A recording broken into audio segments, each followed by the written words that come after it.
नमस्ते, मैं हूँ रेखा सिंह। हम आप सबको भगवान भोलेनाथ का भजन सुनाएंगे शिव चर्चा के लिए। जैसा भी लगेगा आप लोग ज़रूर बताना। हरियर धतुरवा कउजर फूलवा, ए जी हरियर धतुरवा कउजर फूलवा, भोला खोली नयनवा भइल भोरवा, भोला खोली नयनवा भइल भोरवा।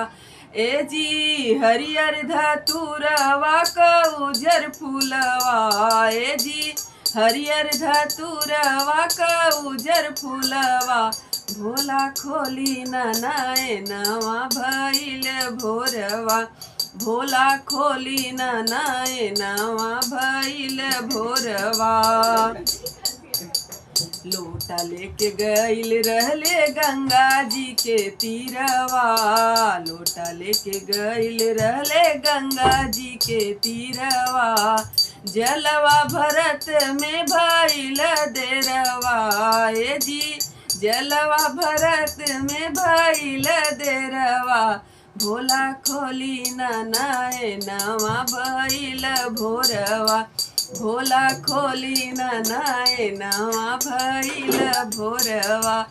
ए जी हरियर धतुरवा कउजर फूलवा, ए जी हरियर धतुरवा कउजर फूलवा, भोला खोली नयनवा भइल भोरवा, भोला खोली नयनवा भइल भोरवा।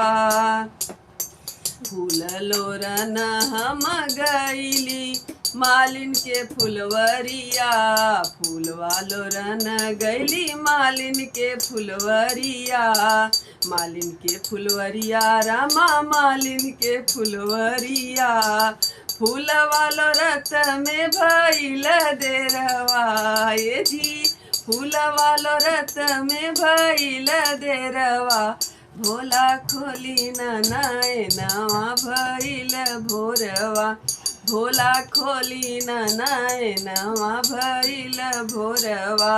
ए जी हरियर धतुरवा कउजर फूलवा, ए जी हरियर धतुरवा कउजर फूलवा, भोला खोली नयनवा भइल भोरवा, भोला खोली नयनवा भइल भोरवा।